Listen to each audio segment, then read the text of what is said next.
सुप्रभात बच्चों, आज हम फिर से आपको एक व्याकरण के नए टॉपिक की ओर ले जा रहे हैं। आपने पिछली क्लास में पर्याय शब्द यानी समान अर्थ वाले शब्द का प्रयोग सीखा। आज हम आपको बताने जा रहे हैं वो है विलोम शब्द। विलोम शब्द का अर्थ अंग्रेजी में तो आप जानते ही होंगे, विलोम यानी ऑपोजिट वर्ड। जो शब्द उसके जैसा यानी उसके विपरीत अर्थ बताता हो या उल्टा, आप कह सकते हो उल्टा अर्थ बताता हो, उसे हम विलोम शब्द कह सकते हैं। यहाँ पर हम पाठ्य पुस्तक के आधार पर आपसे कुछ चर्चा करेंगे और विलोम शब्द की जानकारी देंगे। हमारे पहले यानी कि फर्स्ट टर्मिनल कोर्स में जितने शब्द आने वाले हैं, यहाँ तक का हम अभ्यास करेंगे और उसके सारे शब्दों के अर्थ बताते जाएंगे आपको। उसके साथ साथ उसके विलोम शब्द यानी उल्टे अर्थ भी कहेंगे। आप कृपया ध्यान से पढ़िए और उसके अभ्यास पुस्तिका के अंदर एक्सरसाइज करते रहिए। यहाँ पर कुछ वार्तालाप दिया गया है, यानी पाठ्य पुस्तक के अंदर हम वार्तालाप करेंगे, उसके आधार पर शब्द कहेंगे। हमें जानवरों से प्रेम करना चाहिए, घृणा नहीं।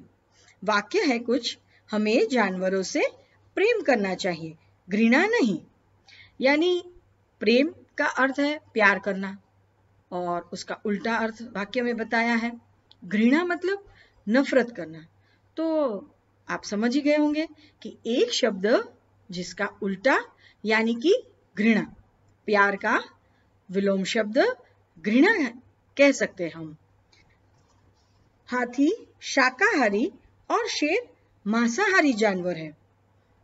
शब्द में आपने ध्यान दिया होगा कि हाथी शाकाहारी प्राणी है जो घास और ऐसी शाकाहारी चीजें खाता है, और शाकाहारी शब्द का विलोम शब्द यानी मांसाहारी, जो मांस, मच्छी, अंडा और दूसरे जानवरों को मारकर खाता हो, उसे हम मांसाहारी प्राणी कह सकते हैं। इसलिए इस दोनों शब्द को हम कहेंगे विलोम शब्द। एक दूसरे का उल्टा, उलट सुलट आप कह सकते हो। अब मांसाहारी दिया हो तो उसका शाकाहारी हो सकता है, और शाकाहारी वर्ड दिया हो तो मांसाहारी आप कह सकते हो। आगे बढ़ते हैं हम। ऊपर दिए गए वाक्यों को ध्यान से आपने सुना होगा और अपनी पाठ्य पुस्तिका में पढ़ भी रहे होंगे। प्रेम और घृणा तथा शाकाहारी और मांसाहारी एक विपरीत गुण है। अब गुण का अर्थ क्वालिटी आप कह सकते हो, गुण यानी स्वभाव कह सकते हो। तो गुण और स्वभाव का प्रतीक है। शब्द के गुण और स्वभाव का प्रतीक होता है। जैसे कि घृणा और उसका विपरीत शब्द नफरत, ये एक स्वभाव है। प्रेम तो उसका अर्थ है प्यार, पर प्यार का ऑपोजिट यानी विलोम शब्द है नफरत। वैसे ही शाकाहारी यानी जो शाक सब्जी खाता हो, और उसका विलोम शब्द यानी मांसाहारी। आप उस शब्द का अर्थ बहुत अच्छे से जानते हैं। ऐसे ही शब्दों को हम विलोम शब्द कह सकते हैं। अब आगे हमारी पाठ्य पुस्तिका के आधार पर आप जान सकते हैं नए शब्द, उसके अर्थ और उसके विलोम शब्द। यहाँ पर दिए गए हैं। सबसे पहला सरल। सरल का अर्थ है इजी, जो आप इंग्लिश में वाकिफ हो। सरल मतलब बहुत ही आसान। कोई कार्य करने में जितना सरल लगता है, करते समय मुश्किल होता है। तो आप कह सकते हो कि सरल और उसका ऑपोजिट यानी विलोम शब्द मुश्किल यानी कठिन। दूसरा शब्द है पाप। हमसे कभी कोई छोटा मोटा ऐसा गलत काम या किसी का नुकसान हो जाए, या किसी छोटे प्राणी या मनुष्य को हम दुख पहुंचाए, तो उसको हम पाप कह सकते हैं। धर्म के आधार पर इसे हम पाप कहते हैं। जैसे कोई छोटा जानवर हो, छोटा प्राणी हो, उसको आपने कोई नुकसान पहुंचा दिया, तो ये हम पाप के दायरे में ले सकते हैं। तो पाप शब्द है यानी किसी को नुकसान पहुंचाना, दुखी करना। तो उस शब्द का विलोम शब्द हम कैसे जानेंगे, जबकि हम उसका अर्थ ही जानते नहीं है। तो पहले तो उसका अर्थ जानना जरूरी है, इसके आधार पर आप उसको विलोम शब्द में परिवर्तित कर सकते हैं। तो पाप, तो उसका विलोम शब्द है पुण्य। पुण्य मतलब अच्छे कर्म, अच्छे काम, गुडविल। ओके, अब नेक्स्ट वर्ड है उतार। उतार का अर्थ है जीवन में उतार। जीवन यानी आप कह सकते हो कि जीवन में जो प्रोग्रेस होता है और उसका ऑपोजिट, है ना। तो उतार दो तरीके का होता है, यानी अपने लाइफ में प्रोग्रेस और दूसरा जीवन में चढ़ाव और उतार। कहीं सीढ़ियां चढ़ते हैं, कहीं हम सीढ़ियां नीचे उतरते हैं, तो उसको भी उतार कह सकते हैं। कहीं स्लोप है तो उसको भी उतार कह सकते हैं। तो उतार मतलब प्रोग्रेस का ऑपोजिट। उतार और चढ़ाव, चढ़ाव मतलब ऊपर चढ़ना, उतार मतलब नीचे उतरना। अब आपको पिछली कक्षा में बहुत अच्छे परसेंटेज आए होंगे, यानी 80 तक आ गए हो, तो आप इस साल इस परिस्थिति के कारणवश शायद आपको कम मार्क्स मिले या कम परसेंटेज मिले। तो पिछले कक्षा के आधार पर, पिछले कक्षा के मुकाबले आपको इस वर्ष कम मार्क्स मिले, तो उसको कह सकते हैं हम उतार आया, परिणाम में थोड़ा सा उतार आया, ये कह सकते हैं। तो उसी की तरह चढ़ाव और उतार आप कह सकते हो।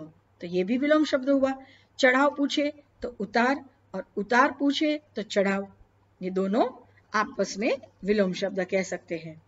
नेक्स्ट है मौखिक। मौखिक मतलब आप जो अभी जो कर रहे हैं, यानी मैं अभी जो आपको बता रही हूं वो मौखिक यानी वर्बली, मुख से बोला गया यानी मुख से बताई हुई बातें मौखिक कह सकते हैं। और लिखित मतलब जो पेपर और पेन यानी कागज पर लिखी हुई बातें या लिखा हुआ कुछ पढ़ते, उसको हम लिखित कह सकते हैं। तो मौखिक और लिखित, मौखिक का मतलब ओरल, लिखित का मतलब रिटन। ओके, बहुत समझदार बच्चे समझ भी गए होंगे। अब हम नेक्स्ट वर्ड करने जा रहे हैं प्रश्न। अभी सभी को बहुत प्रश्न है, कब स्कूल खुलेगा, कब ये कोरोना जाएगा, कभी इस बीमारी से सभी पूरे विश्व में शांति होगी।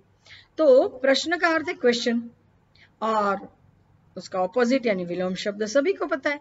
प्रश्न है तो उत्तर भी है, आंसर भी है। तो प्रश्न उत्तर।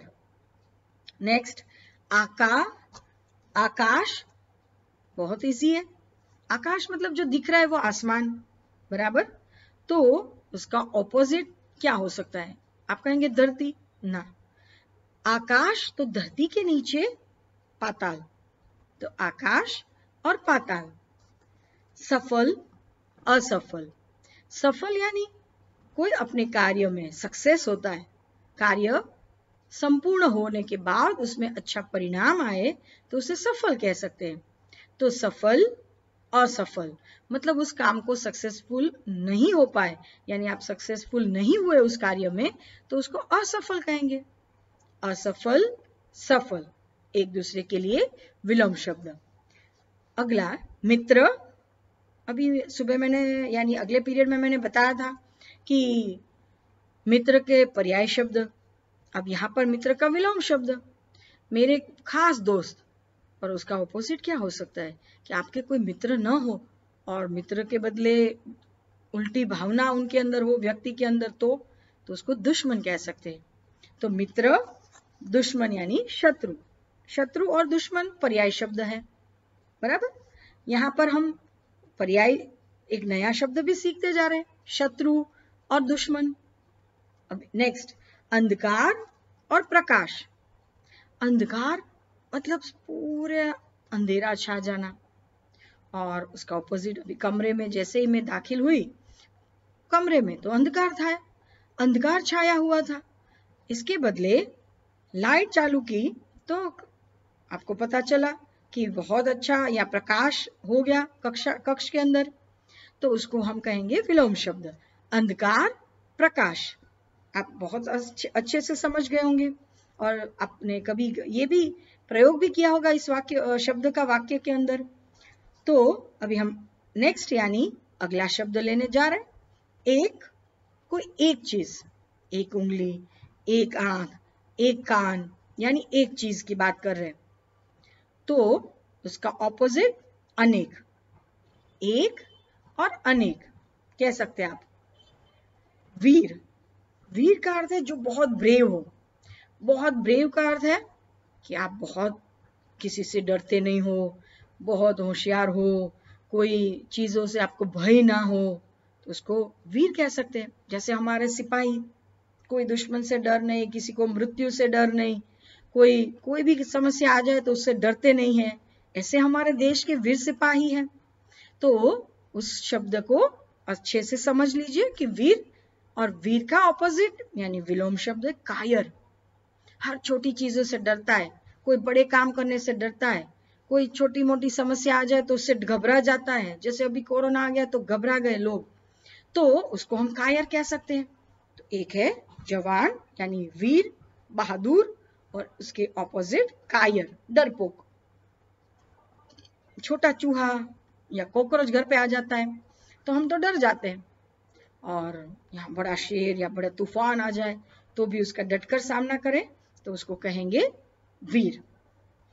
नेक्स्ट वर्ड है, अरे वाह बहुत इजी है, गर्मी। अभी बहुत मौसम गर्मी का है, पसीना पसीना हो रहा है, तो आप कह सकते हैं कि बहुत गर्मी है, तो उसका ऑपोजिट गर्मी के बाद सर्दी आने वाली है यानी ठंडी का मौसम। तो गर्मी और सर्दी, सर्दी का अर्थ है ठंडी हवा, ठंडा मौसम। नेक्स्ट, दानी और कंजूस। दानी जो बहुत दान देता हो, दूसरों को उपयोगी चीजें देता हो, दूसरों की सहायता करता हो, दूसरों की मदद करता हो, उसको कहते हैं दानी। तो यहाँ पर दानी का ऑपोजिट बड़ा कंजूस व्यक्ति हो, कोई किसी की मदद नहीं करता हो, उसी को कहेंगे कंजूस। उचित, अनुचित। उचित मतलब योग्य, कोई कार्य करने के लिए योग्य, कैपेबल, और अनुचित मतलब उसके लिए यह कार्य अनुचित नहीं है यानी ठीक नहीं है। तो आप उसको विलोम शब्द के तौर पर उचित और अनुचित समझ गए होंगे। नीचे दी गई पाठ्य पुस्तिका के अंदर जो एक्सरसाइज है मैं दोहराती जा रही हूं, साथ साथ आप करते जाइए। मुझे उम्मीद है कि ये व्याकरण का टॉपिक बड़ा ही सरल है और आप उसके बारे में जानते हैं। विलोम शब्द में आप इससे पहले भी कक्षा में बहुत सी अभ्यास कर चुके हैं, शायद थोड़े बहुत आपको याद भी हो, और इसके आधार पर जो अभ्यास पुस्तिका के अंदर एक्सरसाइज है वो भी हम करते जा रहे हैं। आप ध्यान से पेंसिल लेकर साथ साथ टिक करते जाइए और फिर बाद में हम पाठ्य पुस्तक को चेक करेंगे पाठशाला में। सबसे पहली एक्सरसाइज में है, उसमें आपको 2 बॉक्स दिए गए हैं, सही पर आपको टिक का निशान यानी कि सही को आपको चुनना है, और गलत पर क्रॉस यानी रॉन्ग का निशान लगाना है।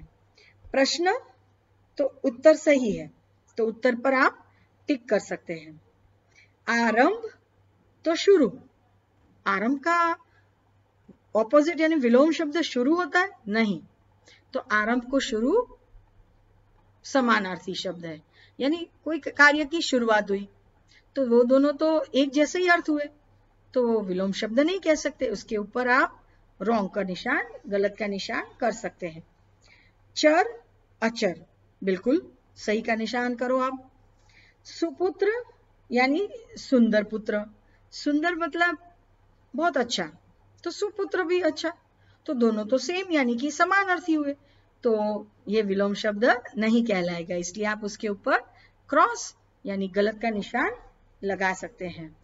लाभ और हानि, कोई काम से बेनिफिट होना, बेनिफिट मतलब कुछ हमें फायदा होना, तो इसको हम लाभ कह सकते हैं, और उस चीज से हमें नुकसान होना मतलब हम हानि, हानि कह सकते हैं। तो यहाँ पर ये विलोम शब्द हुआ तो आप उस पर टिक कर सकते हैं यानी सही का निशान। हार, माला, अब हार और माला यानी गले में पहनने वाली माला, बराबर, और हार मतलब फूलों का हार भी ले सकते हैं, तो दोनों का अर्थ तो एक ही हुआ, तो ये विलोम शब्द नहीं कहलाएगा, तो आप उसके ऊपर गलत का निशान करिए। अब नीचे दिए गए विलोम शब्द में जो सही है उस पर ही आपको टिक करना है। उसके बाद वाली एक्सरसाइज है जिसमें आपको ध्यान से सही पर ही सही का निशान लगाना है। विकल्प दिए गए हैं, आपको सही चुनना है। पूर्ण, अपूर्ण, दो शब्द दिए हैं, एक आधा और एक अपूर्ण।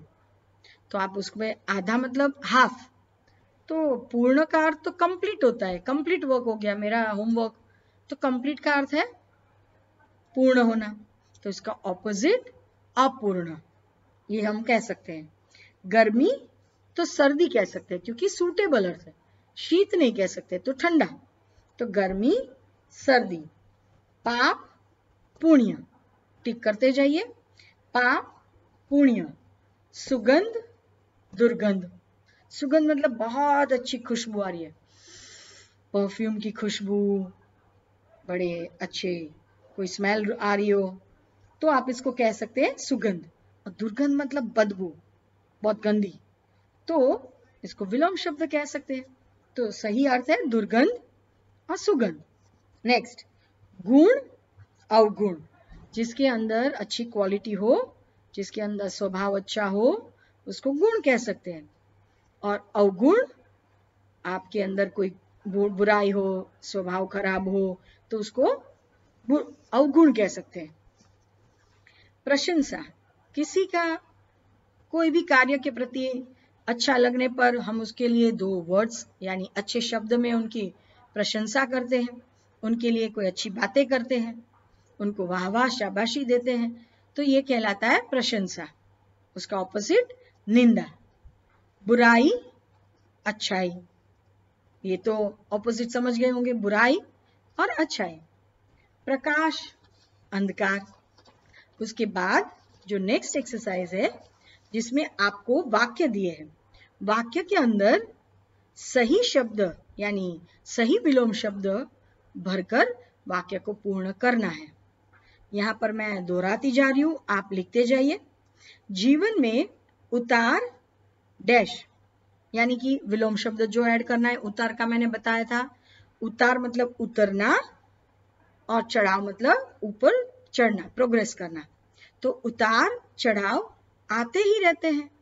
कई कबार हम वाक्य में ऐसे ही प्रयोग करते हैं कि दोनों शब्द साथ चलते हैं, सुख दुख, रात दिन, दोनों ऑपोजिट वर्ड है पर साथ चलते हैं। सत्य की हमेशा जीत होती है और असत्य की हार। देखो दो दो शब्द यहां पर विलोम शब्द के तौर पर है, सत्य असत्य, जीत और हार, एक ही वाक्य में दो विलोम शब्द है। जरा ध्यान दीजिएगा। व्यापार में लाभ और हानि, बेनिफिट और नुकसान, हाँ आपको पता है कभी कभी नुकसान भी हो सकता है, तो होते ही रहते हैं। मैं परीक्षा में सफल हो सकता था लेकिन असफल हो गया, बराबर, बीमार हो गए या कोई कारणवश परीक्षा में अच्छे मार्क्स नहीं आए तो असफल कह सकते हैं। जहां घृणा है वहां डैश नहीं हो सकता। घृणा मतलब नफरत, किसी को बहुत नफरत करना, तो मैंने सबसे पहले बताया था घृणा और प्यार, प्रेम। तो जहां घृणा है वहां प्रेम हो ही नहीं सकता। सूर्य पूर्व में उदय होता है और पश्चिम में अस्त होता है। अस्त मतलब सनसेट, सनराइज एंड सनसेट। तो सूर्य पूर्व और पश्चिम दो शब्द ऑपोजिट हो गए, और सूर्य उदय और अस्त ये भी ऑपोजिट वर्ड हो गए। सनराइज एंड सनसेट, ईस्ट और वेस्ट, ये भी विलोम शब्द हो गया। तो मुझे लग रहा है कि यहाँ पर आपको समझना बहुत ही आसान हुआ होगा।